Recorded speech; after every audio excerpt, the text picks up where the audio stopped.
Sebuah riwayat Bukhari juga menjelaskan Nabi kita Muhammad SAW pernah keluar di malam hari lagi terang langit, bintang-bintang kelihatan, gemerlapan. Apalagi zaman dulu tidak ada penerang lampu seperti kita, tidak ada penerangan lampu. Jadi kalau orang makin gelap, tidak ada penerangan lampu, makin terang kita melihat langit. Ya. Kelihatan bintang-bintang gemerlapan, kata Nabi SAW, apakah kalian lihat bintang-bintang itu? Kata mereka para sahabat, tentu ya Rasulullah, jelas sekali, terang. Kata Nabi SAW, demi zat yang ubun-ubunku dalam genggamannya, demi Allah, nanti kalian di istana, kalian di surga akan melihat istana-istana di atas kalian, derajat di atasnya, seperti kalian lihat dari bumi sekarang bintang-bintang itu. Jauh sekali, cuma bisa lihat cahayanya. Lalu mereka pun berkata, ya Rasulullah, apakah itu duduknya, tempatnya ahli surga, tempatnya para nabi-nabi? Kata Nabi SAW, bukan. Itu adalah tempat orang-orang soleh dari umatku. Perbedaan derajat di antara mereka. Jadi sangat luar biasa. Oleh karena itu teman-teman sekalian, jangan mulai sekarang, mulai detik ini, ubah sebuah pola hidup yang selalu ada pada diri kita. Seperti misal, banyak orang di antara kita banyak buang-buang waktu kosong. Waktu kosong. Pada saat lagi waktu kosong, kemana kebanyakan orang? Ke pasar, ke mall, habisin waktu. Berjam-jam habisin waktu di situ. Di mall teman-teman sekalian, di dalam sebuah hadis Bukhari dikatakan syaitan menancapkan bendera perangnya di mall, di pasar. Itu tempatnya. Dan kata Nabi SAW, makin tanda-tanda hari kiamat adalah banyaknya pasar bersebelahan. Banyak. Antum bukan tidak boleh masuk pasar, boleh masuk pasar. Tapi bukan program hidup. Jangan begitu weekend lagi libur, Sabtu Ahad, antum masukkan habisin waktu di sana. Teman-teman sekalian, coba renungi apa yang saya bilang ini. Mudah-mudahan kita bisa ambil pelajaran dari situ. Kalau weekend pun kita lagi tidak bisa, kita lagi liburan, Sabtu Ahad misalnya, kita lagi ada waktu lowong, gunakan, coba ubah sekarang pola pikirnya. Hiburan itu bukan mall, hiburan itu bukan pantai, hiburan itu bukan kolam renang. Hiburan itu bukan jalan menghabiskan waktu ke sana sini, buang-buang waktu. Tapi hiburan itu teman-teman sekalian adalah majelis ilmu. Hiburan yang sebenarnya adalah masjid. Hiburan sebenarnya pergi ke rumah anak yatim. Coba begini, teman-teman yang punya anak kecil, coba praktekin deh. Yang selama ini kita tanamkan pada jiwa anak-anak kita kebanyakan adalah habisin waktu pada saat liburan sekolah di mall, di kolam renang. Kadang-kadang bahkan ada di pintu-pintu kolam renang, kita temukan ikhwah yang berjenggot, akhwatnya pakai jilbab besar, ngantar anaknya ke dalam kolam renang. Di dalam satu kolam renang semuanya telanjang. Kalau azabnya Allah turun, kena nggak dia? Dan yang paling masalah adalah bagaimana kita menanamkan pendidikan itu pada anak-anak. Dia akan tertanam di benaknya, oh kalau saya liburan kolam renang, oh kalau saya liburan ke mall. Daripada antum habisin uang 1 juta 2 juta, banyak orang begitu saya temukan, habisin sudah hanya mainin anak-anaknya, mainan putar-putar, ngeng ribut. Sebentar naik ayah mau ini, ibu mau ini, gonta-ganti itu, habis percuma. Coba pakai pola ini. Uang yang 1 juta yang antum gunakan untuk habisin waktu tamasya, coba beli beras setengah kilo, bungkusin, bawa anak-anak di mobil, di kendaraan antum lalu bilang, nak, ayah sama ibu mau bawa kamu ke tempat yang paling menyenangkan. Apa itu ayah? Apa itu bu? Mall? Nanti lihat aja sendiri. Bawa ke panti asuhan. Begitu masuk parkiran panti asuhan, mereka akan tanya, apa ini? Nanti kamu akan tahu nak, turun, jangan buru-buru. Masuk sampaikan kepada ketua panti asuhan, saya lagi bawa bantuan buat anak-anak yatim di sini dan saya mau didik anak saya supaya membagikan makanan kepada mereka. Tolong dikumpulin semua, kumpulin. Kemudian bilang, nak, tunjuk. Ini anak-anak yatim sekarang. Yatim itu artinya tidak ada ayahnya. Lihat bagaimana ngumpul mereka di satu tempat seperti ini, makanan pun mereka makan rame-rame, mereka tidak bisa minta lebih kalau sudah habis. Orang tuanya nggak ada. Kalian sekarang masih punya ayah, masih punya ibu. Ada pengen makanan tinggal buka kulkas, tinggal minta. Ini lihat orang-orang susah sekarang. Lalu kemudian ini ayah dan ibu sudah siapin bagian-bagian ini, paket, kalian yang bagiin, suruh bagiin. Bagiin ke anak-anak yatim itu, biar mereka bagi ke anak-anak yatim itu. Kemudian suruh anak-anak yatim itu cerita, bagaimana rasanya tidak punya ayah, bagaimana rasanya tidak punya ibu. Dengan bahasa mereka, anak yatim kepada anak-anak kita. Saya jamin teman-teman sekalian, setelah pulang dari situ anak antum jadi orang baik sampai mati. Karena program hidupnya sekarang adalah bantu orang susah. Ada teman saya sampai sekarang subhanallah dia jalankan setiap minggu. Setiap minggu begitu anaknya sudah libur Sabtu Ahad, masuk ke pelosok-pelosok Jawa Tengah, Jawa Barat, Jawa Tengah, sampai ke Jawa Timur. Naik mobil, sekeluarga, dia, istrinya sama anak-anaknya saja. Bawa paket beras, gula, setiap minggu. Penuh mobilnya di belakang. Dan dia bilang subhanallah, dia bilang sama sekali, teman dekat saya.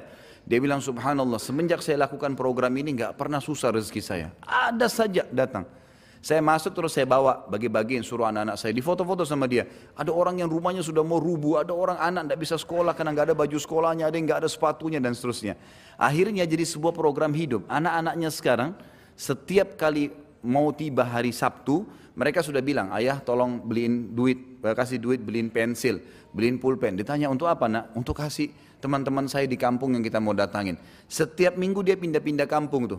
Didata sama dia sampai dia punya data ribuan orang miskin, orang muslim yang tidak ada pernah orang datang bawa bantuan ke sana. Dan anak-anaknya dari kecil sudah dilatih seperti itu. Sekarang anak-anaknya sudah mulai ada yang balik. Program hidupnya adalah kalau susah, kalau liburan pasti ke tempat-tempat ini, tempat-tempat seperti ini. Kira-kira mana yang lebih bermanfaat teman-teman sekalian? Dibawa ke panti asuhan yang mungkin orang anggap remeh seperti tadi, dengan antum bawa ke mall yang habisin waktu. Bayangkan mall itu selama antum di sana 5 jam musik terus, non-stop, dan musik haram. Yang kedua, berapa banyak orang yang terbuka auratnya? 1-2 orang saja antum wajib pungkiri, apalagi kalau 100 orang yang kita lewatin. Belum transaksi yang ada di sana, transaksi ribawi. Berapa banyak transaksi ribawi? Bukankah banyak di sana transaksi ribawi? Banyak, bank-bank sewa tempat ribawi ada, transaksi ribawi. Ada transaksi zina. Karaoke-karaokean itu siapa yang bilang bukan zina? Jelas-jelas gelap, dia makan nyanyi tapi ditemani sama lawan jenisnya. Gelap, kemudian dikatakan tidak berzina, ada transaksi zina, ada banyak hal kemungkaran. Lalu antum habisin waktu dan anak antum di situ, kira-kira bagaimana efeknya? Pintu-pintu seperti ini harus diubah. Kalau antum mau istiqamah di jalan Allah, mudah kita tersentuh kalau mendengarkan masalah surga, mau mengajak akhirat sebagai target. Memang urusan dunia harus diperkecil nih. Harus dipersempit memang, nggak bisa enggak. Kalau enggak jadi masalah. Jadi masalah. Jadi banyak sekali begitu. Habis kalau liburan anak sekolah itu luar biasa. Sampai pernah ada ikhwah-akhwat yang dulu sama saya, Ustadz kita kalau liburan sekolah nggak tahu harus kemana. Akhirnya saya pun bawa anak saya ke pantai, bawa ke kolam renang, bawa ke sini, habis waktu. Terus saya kasih pemikiran, kenapa nggak dibawa ke panti asuhan? Kenapa nggak dibawa ke majelis ilmu? Kenapa di benak kita selalu majelis ilmu seperti ini hanya untuk orang tua? Kenapa nggak ditanamkan buat anak-anak? Sebagaimana kita bisa rasakan nyaman ilmu ada, kenapa nggak dibawa anak-anak biar dengar? Misal contoh, kan gitu. Kita ubah sekarang persepsi untuk itu, karena memang kalau mau jadi ahli surga seperti itu teman-teman sekalian. Emang harus betul-betul menyempitkan urusan yang bisa membuat kita lalai dari surga. Bahkan bahaya dekat dengan neraka. Contoh saja program sederhana. Saya kadang-kadang kalau ke masjid saya bawa anak-anak saya. Kadang-kadang anak perempuan saya pun ikut. Pada saat masuk masjid ada celengan, saya kasih duit. Ini nak, masukin ke sana. Mereka kasih, untuk apa Abati? Dipanggil saya Abati. Abati itu ayah sayang gitu. Saya bilang taruh dulu, masukin. Mereka masukin. Begitu mereka kembali, saya bilang ini masjidnya, rumahnya Allah. Itu kotak amal untuk kegiatan masjid. Biasakan kalian menyumbang. Masih kecil, 2 tahun, 3 tahun, 4 tahun, 5 tahun, anak-anak saya Alhamdulillah, maka ikut. Akhirnya mereka bicara sama saya. Kalau masuk masjid, Abati minta duitnya mau kasih celengan. Baik ini, kasih. Kalau lagi jalan, ada orang miskin lewat. Saya panggil. Lalu saya bilang sama mereka, orang itu mendekat mobil dikasih ini kasih. Atau saya kasih mereka uang, ini uang, buka jendela kalian kasih dari sana. Kok dikasih tadi orang itu? Lihat orang itu bajunya, lihat susahnya hidup mereka. Kalau kita membantu orang susah, maka kita akan mendapatkan karunia Allah. Kata Nabi SAW, sesungguhnya kalian diberikan rezeki justru karena orang-orang susah di antara kalian. Maka setiap saya naik mobil, kalau anak-anak saya lihat orang susah, mereka tunjuk, itu Abati orang susah tuh. Tunjuk, itu orang susah, itu orang susah. Berhenti, baik kasih sumbangan. Jadi tertanam dalam benak mereka itu. Kalau saya telepon lagi keluar, kemudian saya telepon tanya kabar mereka, yang saya tanya sudah sholat atau belum nak? Pertanyaan yang penting, sholat dulu, bukan sudah makan atau belum. Sudah sholat belum nak? Keluar jangan lupa tutup aurat. Hari ini sudah hafal surah apa nak? Oh surah ini Abati, baik Abati mau dengar, coba baca deh. Baca mereka semangat karena orang tuanya selalu tanya. Jadi itu yang kita hidupkan dalam suasana mereka. Kalau ini antum sedang mencetak kader-kader Rabbani. Ini yang dekat dengan Allah SWT dan ini menjadi aset amal jariah. Daripada kita buang-buang waktu, kita sendiri buang waktu, anak istri juga buang waktu, nggak ada gunanya. Nggak ada manfaatnya. Saya bicarakan dengan istri saya. Kalau sesuatu yang penting mendesak baru masuk ke mall. Kalau tidak jangan. Kalau darurat sekali baru. Bukan tidak boleh ya, tapi kalau darurat. Tapi kalau tidak, untuk apa habisin waktu? Seperti nanti kalau Ramadan tiba, ada orang habisin waktu. Dari pagi sampai tunggu buka puasa. Kenapa ini? Ada orang tidur dari pagi sampai menjelang buka puasa, cuma bangun sholat tidur lagi. Ini puasanya cuma setengah jam. Menjelang buka puasa baru bangun. Apa ini teman-teman sekalian? Di zaman Nabi SAW orang kalau lagi puasa jihad. Perang Badar di musim Ramadan. Ramadan pertama mereka tidak buka puasa padahal musafir gitu kan. Berperang dalam kondisi puasa. Jadi memang harus kita membentuk pribadi-pribadi yang menuju ke surga memang. Sehingga hawa nafsu dunia ini akan ditinggalkan. Karena kalau tidak kita berbahaya. Kita akan terbawa manusia lemah. Manusia lemah. Orang kalau nonton film Hollywood, Bollywood 1 jam, 2 jam pasti enak. Nggak mungkin nggak enak. Orang yang dipanggil, yang didatangkan artis yang hebat. Laki-lakinya pintar action, perempuannya pintar action, semua gagah, semua cantik, lalu dinonton, pastilah enak. Tapi masalahnya merusak hati, gitu kan? Merusak. Sulit kita mau bangun sholat malam setelah tonton film-film begini, nggak bisa. Tapi kalau kita memang mengaji, memang taklim, memang larinya ke ibadah, maka akan terbentuk. Dan teman-teman sekalian, jangan pernah malu dengan perkataan orang. Ada judul ceramah yang saya susun, judulnya Iya, Ini Aku Sekarang. Emang harus begitu. Kita punya masa lalu pasti ada yang salah. Tidak ada manusia yang sempurna. Nabi Adam alaihissalam lihat malaikat sujud depan matanya. Tapi berbuat dosa. Cuma orang mukmin buat dosa, tahu salah tidak diulangin. Itu yang benar. Bukan dia sudah tahu salah lalu diulangin. Ini berbahaya. Gitu kan? Ini sudah masuk dalam perbuatan mungkar yang berbahaya. Bisa jadi istidraj. Bisa sampai pada tingkatan azabnya Allah di situ.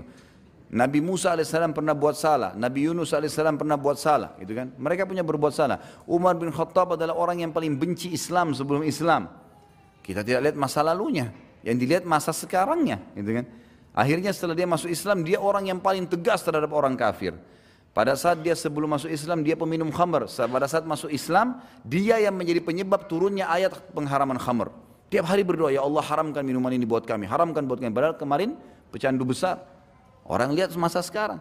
Sebelum masa jahiliyah bergaul sama wanita. Setelah masuk Islam, Umar bin Khattab yang menjadi penyebab turunnya ayat-ayat hijab. Turunnya ayat hijab justru karena Umar bin Khattab berdoa, ya Allah tutup aurat wanita kami. Tutup aurat wanita kami. Selalu sampai turun ayat hijab. Dan ada 13 ayat yang turun. Semuanya berhubungan dengan permintaan Umar bin Khattab kepada Allah subhanahu wa ta'ala. Jadi memang masa lalu gak dilihat teman-teman sekalian. Kalau ada teman-teman yang lihat kita kena berubah penampilan, karena orang kalau lebih dekat kepada akhirat memang berubah tuh. Lebih tenang, jalannya lebih teratur, lebih tawadhu, lebih merendah, kata-katanya lebih santun, selalu mau berbuat baik, membela orang yang sedang terzalimi. Kita selalu begitu, terbawa dengan arus ingin mengejar pahala dan takut berbuat dosa. Itu wajar, orang akhirat begitu. Nanti akan ada olok-olok tuh, kamu alim ya sekarang, kamu begini ya, kamu begitu ya. Jawab, iya ini aku sekarang. Dulu ya dulu. Bahkan sampai separah apapun, seorang wanita pernah pelacur misalnya, atau seorang laki-laki memang pernah juga ngelacur, istilahnya sudah nakal sekali luar biasa, terus sekarang dapat hidayah, taubat, tetap sama jawabannya, iya ini aku sekarang. Dulu kamu begitu ya, dulu juga kamu begitu, iya memang dulu, sekarang ini aku. Saya bertobat kepada Allah, mudah-mudahan Allah maafkan, itu yang penting. Jadi jangan pernah malu melihat perubahan-perubahan atau terjadi perubahan itu pada diri kita. Ini penting ya, sempitkan semua jalan-jalan menuju ke neraka, buka semua pintu menuju ke surga dengan program-program hidup yang positif ke surga dan tinggalkan semua program negatif dalam neraka. Kemudian sama hal tadi yang saya jelaskan, bagaimana kita tidak boleh malu pada saat terjadi perubahan pada diri kita dan berani jawab apa adanya.